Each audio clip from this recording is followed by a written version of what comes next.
شروع اللہ کے نام سے جو بڑا مہربان نہایت رحم کرنے والا ہے۔ میں نے اس سے 4 ماہ کا بیٹا چھین لیا اور اسے میکے چھوڑ آیا۔ دراصل میں گھر والوں کے روز روز کے طعنوں سے تنگ آ چکا تھا۔ تمہاری بیوی کوئی کام نہیں کرتی، مجھے بھی ایسا ہی لگنے لگا تھا۔ آخر تم کرتی کیا ہو سارا دن؟ برتن، کپڑے، گھر کی صفائی تو کام والی کر جاتی ہے، لیٹی رہتی ہو۔ اس کے جانے کے بعد آج میری پہلی رات کا آغاز تھا۔ میرے پہلو میں کوئی مجھے اپنی شرارتوں سے ہنسانے والا نہیں تھا۔ ہاں، میرا بیٹا ضرور تھا، جسے میں نے فیڈر دے کے ابھی ابھی سلایا تھا۔ آپ سمجھے نہیں، دودھ پلانے سے لے کر بچے کو سلانے تک مجھے کیا کیا کرنا پڑا، میں تفصیل میں جاننا چاہتا ہوں۔ میں اٹھا اور کچن میں گیا۔ فیڈر کو صابن سے دھو کر میں نے چولہے پر پانی چڑھایا، فیڈر کو ابالا، پھر دودھ بنانے کے لیے پانی نیم گرم کیا اور اس میں پاؤڈر ڈالا۔ تب کہیں جا کر ایک فیڈر تیار ہوا۔ دودھ پلانے کے بعد میں اسے کندھے سے لگا کر تھپکتا رہا تاکہ دودھ ہضم ہو سکے۔ پھر اس کا پیمپر تبدیل کرنے کے لیے اسے لٹایا تو معلوم ہوا کہ بچے نے پاخانہ کیا ہوا ہے۔ اسے باتھ روم لے جا کر صاف کر کے واپس آیا تو اس نے دودھ کی الٹی کر دی۔ میں جلدی سے رومال اٹھانے کو لپکا۔ خیر، اس کو پیمپر دوبارہ لگایا اور بازوؤں میں جھلا کر سلانے لگا۔ دودھ ابال کر اسے ٹھنڈا کیا اور فریج میں رکھ دیا۔ وہ ہوتی تو ملک شیک بنا کر میرے ہاتھ میں تھما دیتی، لیکن اب اتنے جھمیلوں میں کون پڑے۔ ابھی اپنی روٹی پکا کر کھا لوں گا، لیکن آٹا ابھی تو وہ گوندنا پڑے گا۔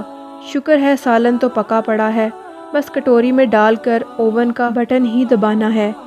میں ذرا بیڈ سے بکھیرا اٹھا لوں۔ پیمپر، وائپس، کھلونے، فیڈر، شیٹس کو ان کی مخصوص جگہوں پر رکھا اور روٹی نہیں۔ صبح آفس جانے کے لیے کپڑے بھی تو استری کرنے ہیں۔ میں لگا کپڑے استری کرنے۔ ابھی شرٹ پریس کی تھی کہ بیٹا رونے لگا۔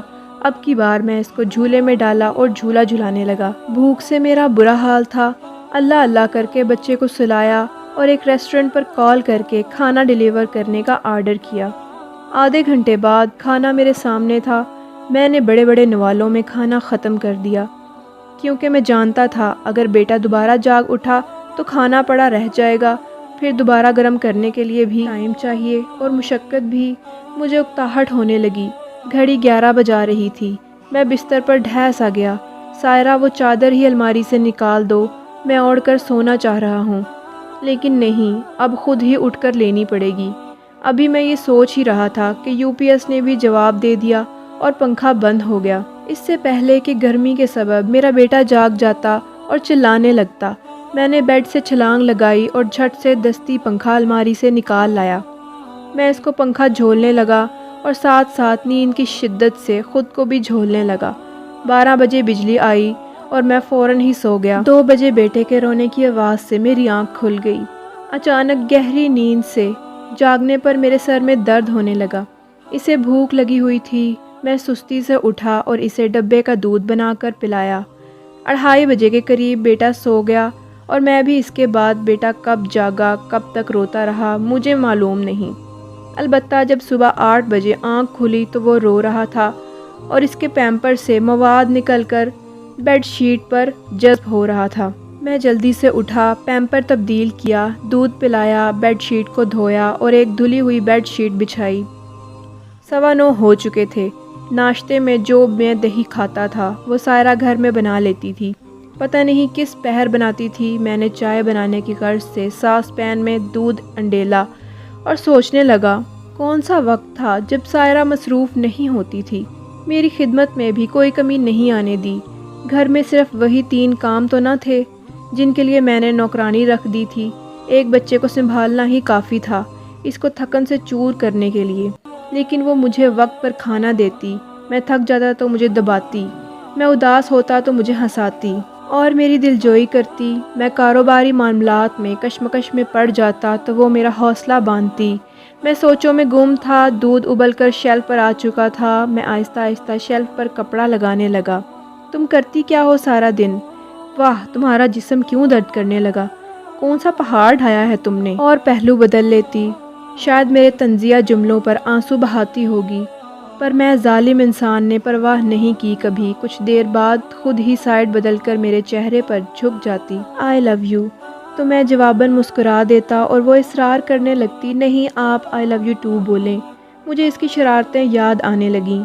صبح کے 10 بج رہے تھے اور کام پر نیند نہ پوری ہونے کی وجہ سے چھٹی ماری، اور وہ سب اپنے اپنے کمروں میں مشغول تھے، جو ابھی کل ہی مجھے کہہ رہے تھے کہ تمہاری بیوی کوئی کام نہیں کرتی۔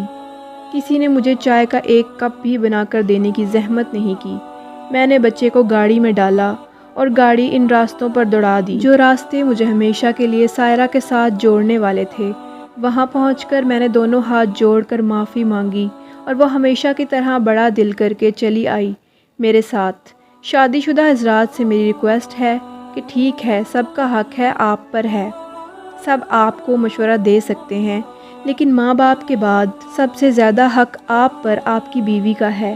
اس کو ٹائم دیں، اس سے پوچھیں، اس کی دل جوئی کریں۔ سارا دن بغیر مزدوری کے، بنا لالچ کے آپ کی، آپ کے بچوں کی، آپ کے خاندان کی وہ خدمت کرتی رہتی ہے، اور بدلے میں اسے کیا ملتا ہے یہ سب آپ جانتے ہیں۔ ویوز، یہ تھی آج کی ہماری چھوٹی سی ویڈیو پسند آئے تو ویڈیو کو لائک کیجیے گا، اور اسی طرح کی مزید ویڈیوز دیکھنے کے لیے ہمارے چینل کو سبسکرائب کریں۔ اپنا اور اپنے پیاروں کا بہت خیال رکھیں۔ اللہ نگہبان۔